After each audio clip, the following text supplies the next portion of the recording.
ทานลาวเรื่องโลกร้อนย้อนมือเฮาในมื้อหนึ่งหลังจากเลิกโรงเรียนท้าวโจ้และท้าวบอยก็พากันย่างกลับบ้านพอทั้งสองย่างไปฮอดก้องต้นไม้ใหญ่ก็เห็นแมงกระเบื้อตัวหนึ่งบินเจิดตกลงข้างทางแมงกระเบื้อตัวนั้นได้ส่งเสียงร้องขอความช่วยเหลือซอยแน่ซอยแน่ซอยข่อยแน่ท้าวโจ้ได้ยินเสียงก็เลยถามว่าเป็นหยังเจ้าจึงเป็นแนวนี้แมงกระเบื้อจึงตอบว่าข่อยได้ไปพ้อควนหยังกะบ่ฮู้สีดำๆจนเฮ็ดให้ข่อยแนมหยังกะบ่เห็น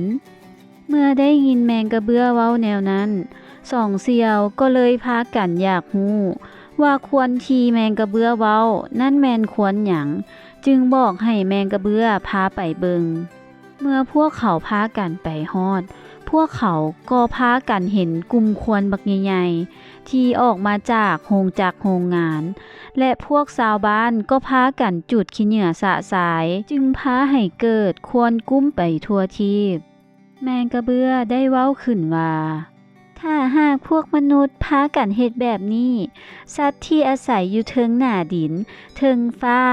และพืชพันธุ์ต่างๆก็จะพบความยุ่งยากในการดำรงชีวิตต่อมาสองเสี่ยวได้พาแมงกระเบื้อไปเบิ่งตามท้องถนนมันได้เห็นรถแล่นตามท้องถนนมีควนออกจากท่อรถใหญ่รถจักรดำปื้อๆไปทั่วสารทิศตามถนนสายต่างๆนี่แมนควนหยังแล้วท้วงตึกอาคารว่านี่แมนเฮือนหยังสร้างมาสูงแท้ๆท้าวบ่อยได้บอกกับแมงกระเบื้อว่าควนที่เจ้าเว้านั้นแมนควนที่ออกมาจากรถที่แล่นด้วยเครื่องจักร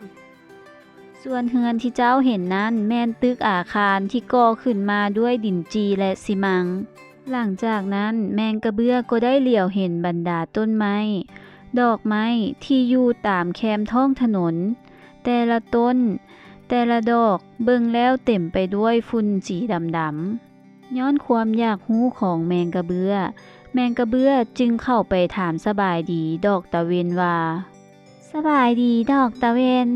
ดอกตะเวนก็เลยตอบว่าสบายดีแมงกระเบื้อข่อยบ่สบายดีปานใดย้อนว่าแต่ละมื้อแต่ละเว้นหน้าของข่อยถูกแสงตะเวนที่ร้อนขี้ฝุ่นควนรถเจ้าเบิ่งต้นโตข่อยแม่เต็มไปด้วยแต่ขี้ฝุ่นท้าวบอยท้าวโจและแมงกระเบื้อได้ห้องใส่ตะเวนว่าดวงตะเวนเอ้ยเป็นหยังเจ้าจึงส่งแสงแดดกล้าแท้ดวงตะเวนเลยตอบว่าโอ้ยก็ย้อนพวกมนุษย์ที่ทำลายแสงอาทิตย์ของข่อยด้วยการสร้างมลพิษเช่นจูดขี้เหงื่อสะสายควรลดดำควรโรงจักรโรงงานใช้พลังงานไฟฟ้าแบบสะสายนอกนั้นยังบ่พอพวกเขายังสร้างตึกสูงแล้วพวกมนุษย์ก็ใส่แว่นแก้วอีกแสงแดดที่ข่อยส่งไปนั้นมันกระทบกลับมาใส่ข่อยคืนจนตาข่อยแนมหยังบ่เห็นพวกเจ้าฮู้บ่ว่าก้อนเมฆที่พวกเจ้าเห็นนั้นล้วนแล้วแต่เกิดมาจากควนดำๆจากโรงจักรโรงงานจากการตัดไม้ทำลายป่าของพวกมนุษย์ฝนที่ตกลงมาแทนที่จะเป็นฝนปลอดสารพิษซ้ำบ่นำกลับกลายเป็นฝนที่เป็นพิษต่อสัตว์คนและพืชพันธุ์ต่างๆแล้วตาเวนก็บอกให้ก้อนเมฆพาพวกเขาขึ้นไปเบิ่งมลพิษที่เกิดจากมนุษย์สร้างขึ้น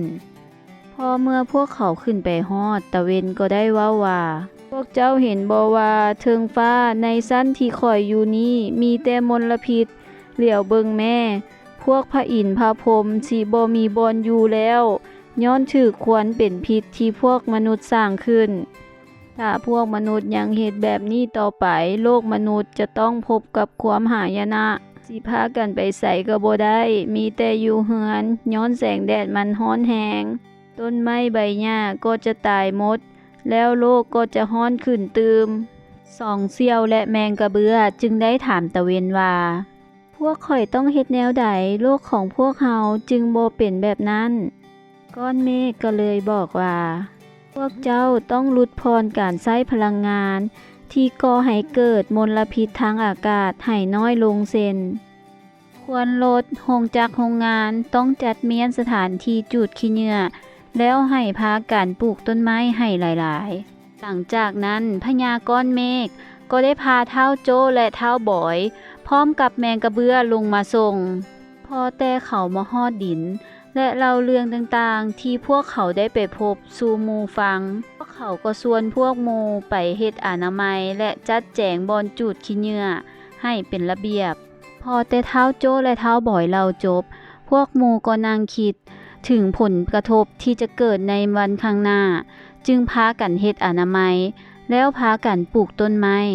ส่วนเทวดาก็พากันอยู่ก้อนเมฆเข้ากันเพื่อให้เกิดเป็นเม็ดฝนตกลงมาใส่ต้นไม้ใบหญ้าอยู่แถวนั้นให้ติดดินและเขียวสดงดงามขึ้น